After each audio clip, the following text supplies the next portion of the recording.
Diyos. Maraming salamat po sa buhay at lakas na aming taglay, sa liwanag ng kaisipan at sa pagkakataong maipagpatuloy ang pag-aaral ng mga kabataan.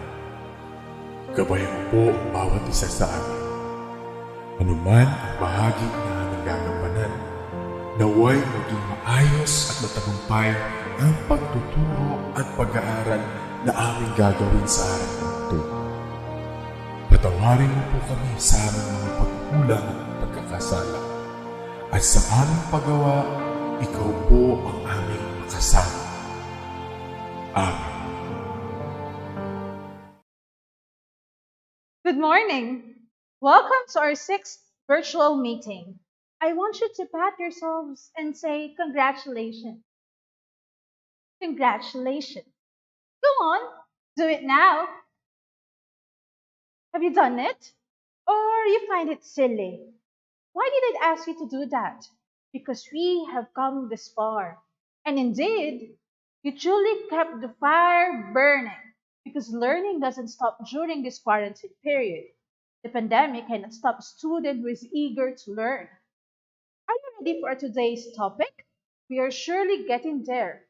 Soon, you will find yourself drafting and writing your own speeches, and as part of your performance task in this subject, you will soon see yourself perform and deliver your own speeches. Are you excited? Worry not, because me and your subject teachers will help you along the way. Are you excited? Let us start. For this session's competencies, these is the things that we wish to develop. The most essential learning competency for today is use of effective speech writing on audience profile, logical organization, duration, word choice, and grammatical correctness. Here are my questions for you. Have you experienced preparing for a speech or writing an essay? What are the things you have considered in writing your speech or essay? And lastly, how did you write it? Whenever you are asked by your teacher to write an essay, how do you prepare?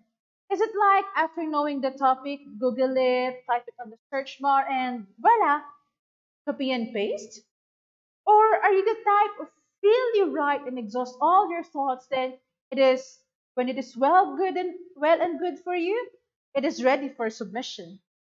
Or you are the type who plan, research, outline, draft, revise, and finalize your paper? Some of us may be guilty of the kind of writer I mentioned, but we have to be reminded that writing is a process. Moreover, writing a speech is also a critical task because you will deliver it to an audience. Hence, it is important that you make sure that your speech content is clear, concise, and correct. Let me introduce to you the writing process. Here we have 3 steps to the writing process. Here is the first one: conducting an audience analysis, determining the purpose of the speech, selecting a topic, narrowing down a topic, and gathering data. Let's discuss it one by one. Audience analysis entails looking into the profile of your target audience. This is done so you can tailor fit your speech content and delivery to your audience. The profile includes the following information: demography, which includes the age range.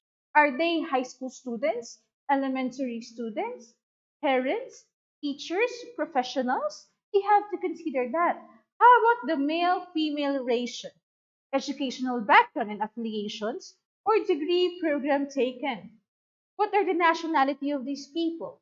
Economic status, academic or corporate designation? Because the language that you will use on your speech would vary depending on these demographics. Next is situation. In terms of time, venue, occasion, and size. How large are your audits? Is it small or large size? Do you need PowerPoint presentations or visual aids? What occasion is that? Is it a toast, a valedictory speech, How about the venue? How about the time? Is it during the morning or the evening? Psychology. It is the values, beliefs, attitudes, preferences, cultural and racial ideologies, and needs. You have to know your audience so that you would know how to communicate with them. Next is the purpose. The purpose for writing and delivering the speech can be classified into three: to inform, to entertain, or to persuade. An informative speech provides the audience with a clear understanding of the concept or idea presented by the speaker.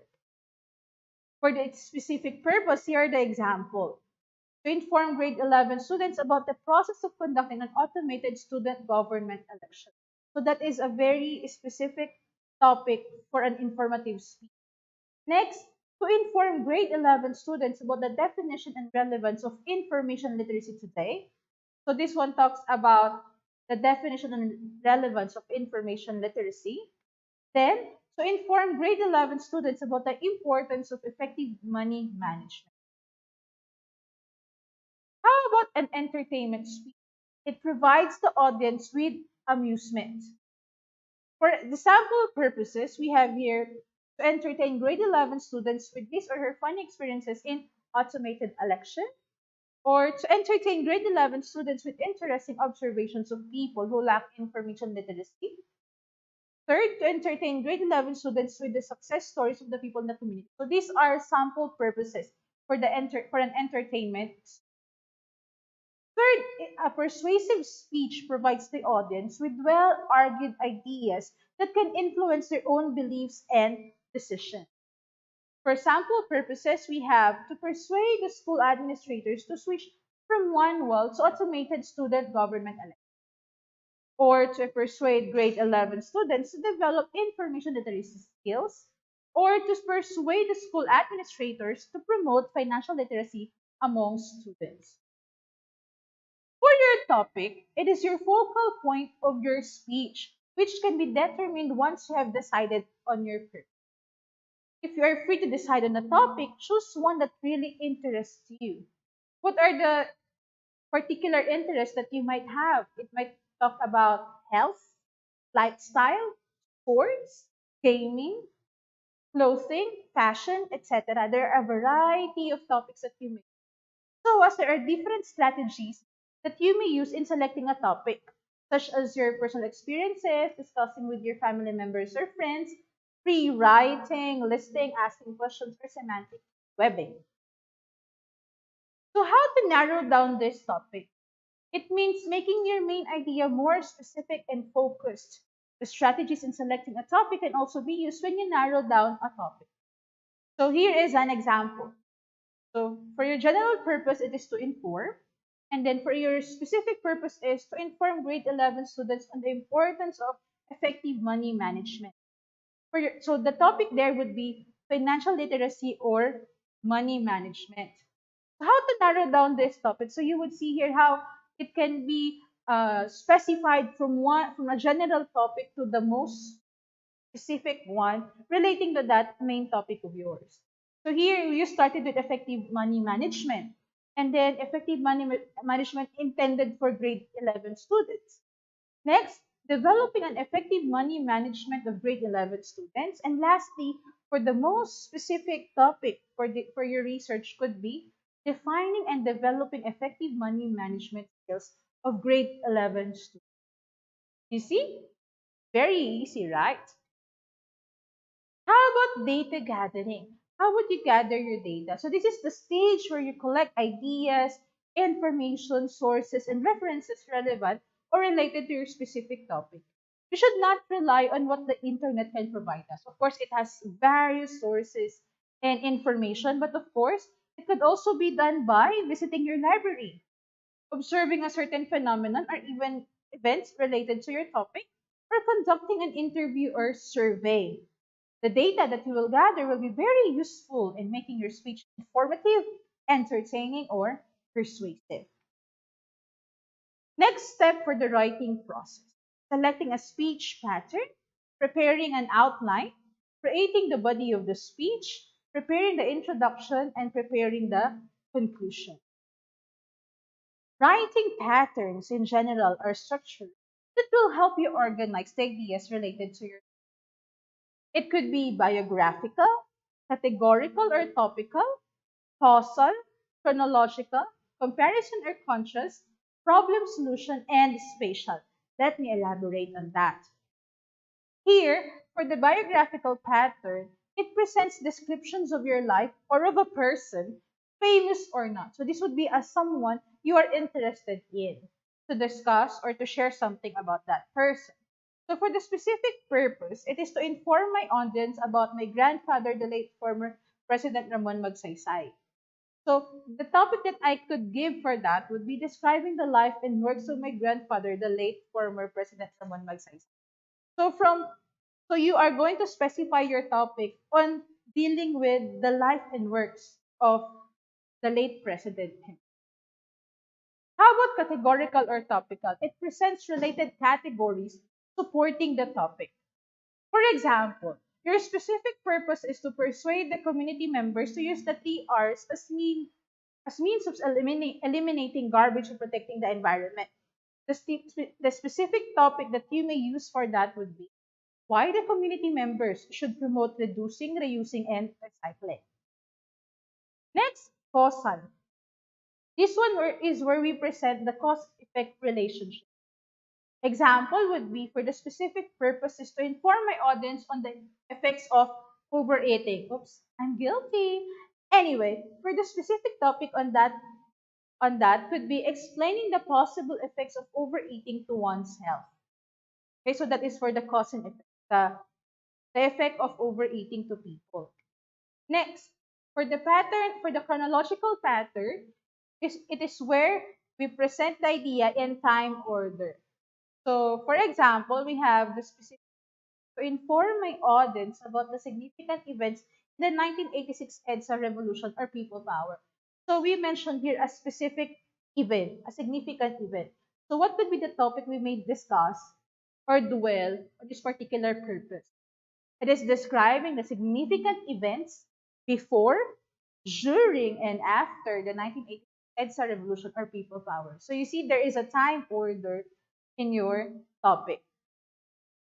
Next, comparison and contrast. It presents comparison or contrast of two or more points. Example would be to inform the audience on the amount of protection against the virus by using face masks. So what can we compare and contrast with this? So for our specific topic is providing the rate of efficiency of the face mask, namely the surgical mask, the N95, the copper mask, or the fabric mask available in the market. Next pattern is problem solution.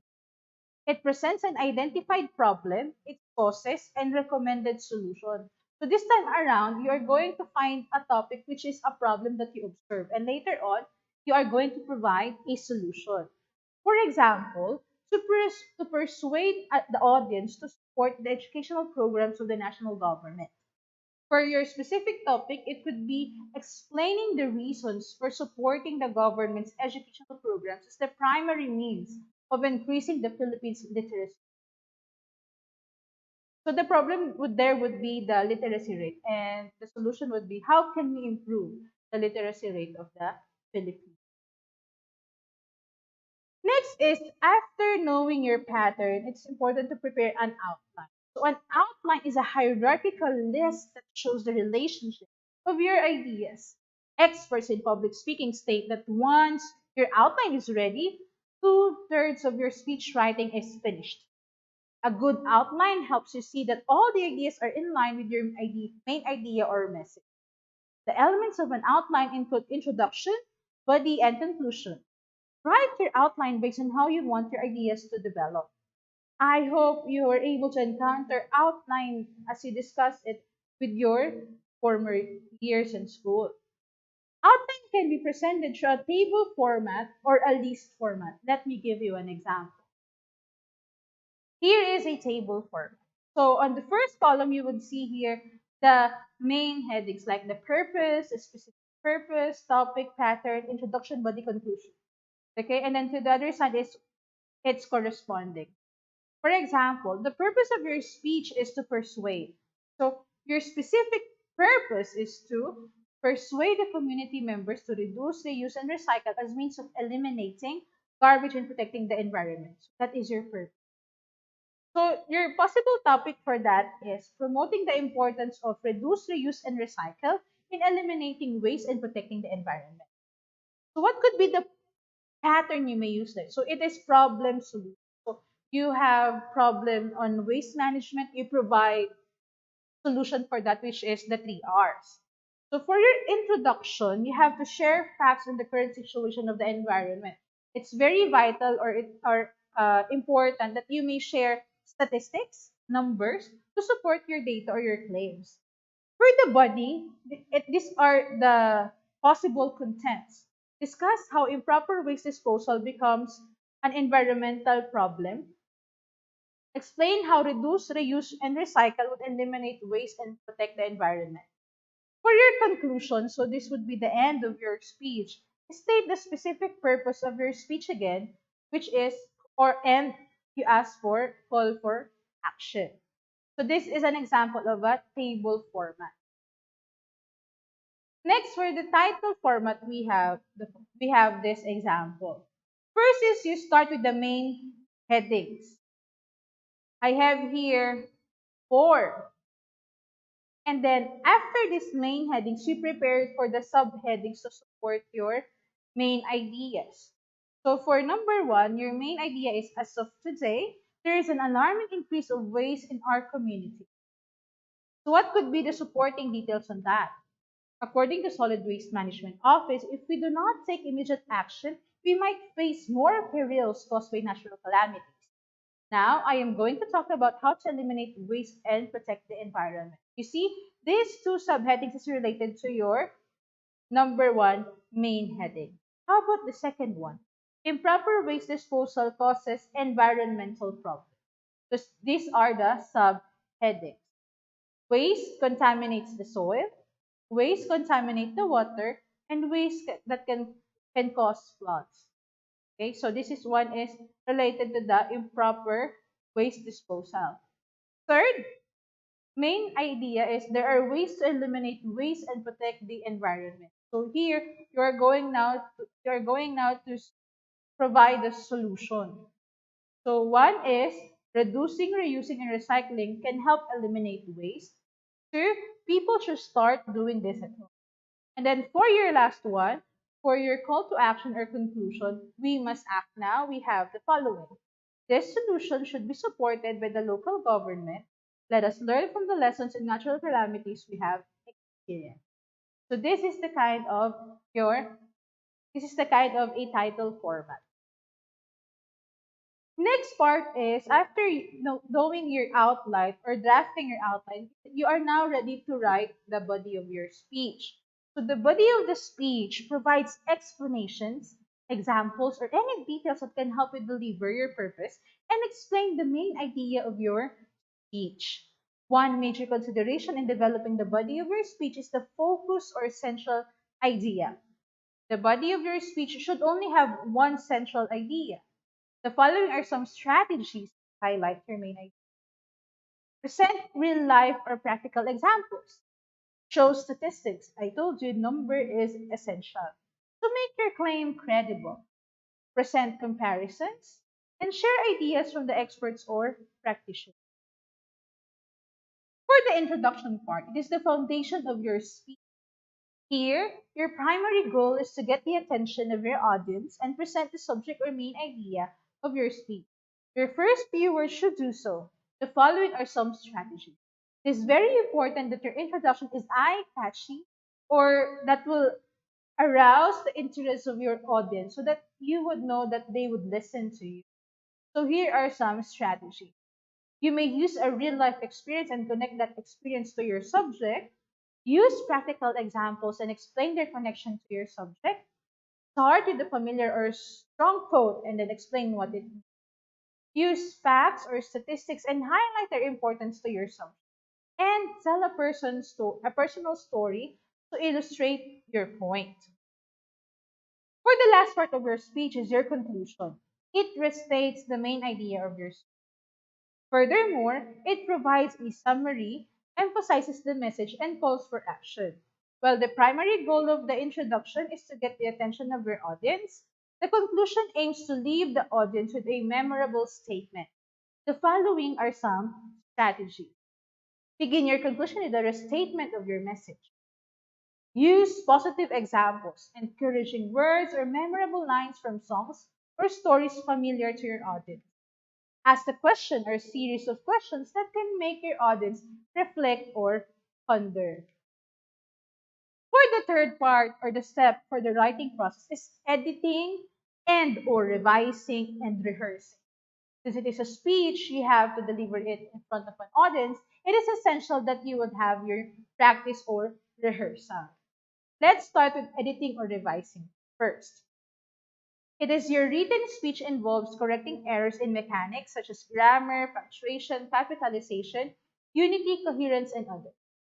So as you write, or if you had your free writing, still you might commit some errors, and it's important that you edit and revise. So here are the 6 power principles for speech editing from Blue Gun of 2013. The first one is to edit for focus. So what's the point? What's the message of the speech?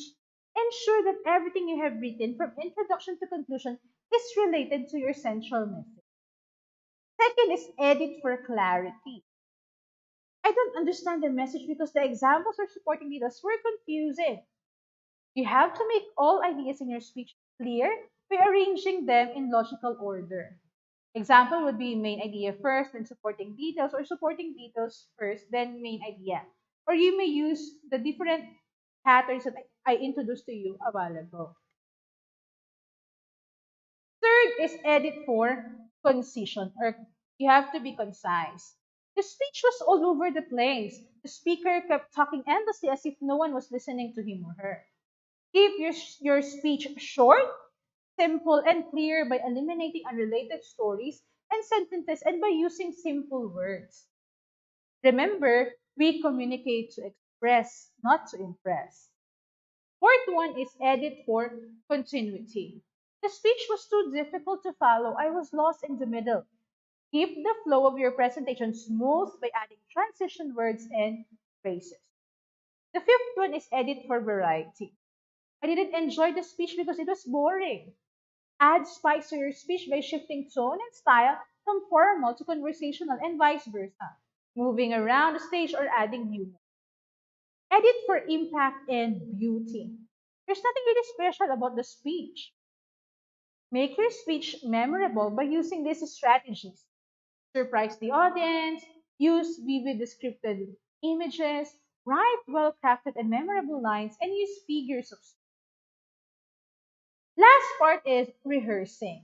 It gives you an opportunity to identify what works and what does not work for you and for your target audience. Some strategies include reading your speech aloud, recording your own analysis, or look in front of the mirror while delivering your speech so that you would have an idea how you look to your audience, or for your peers or coaches to give feedback on your delivery. The best thing to remember at this stage is constant practice makes. I know you have rehearsals and practices way back when there is still no pandemic during for your performances inside the classroom. So I believe you know what I mean with rehearsing.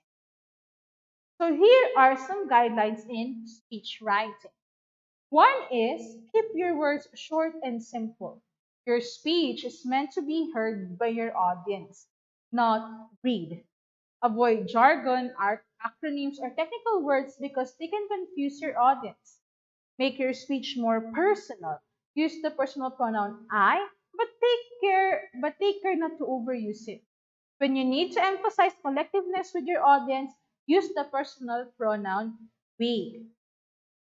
Fourth guideline is use active verbs and contractions because they add to the personal and conversational tone of your speech. Fifth is be sensitive of your audience.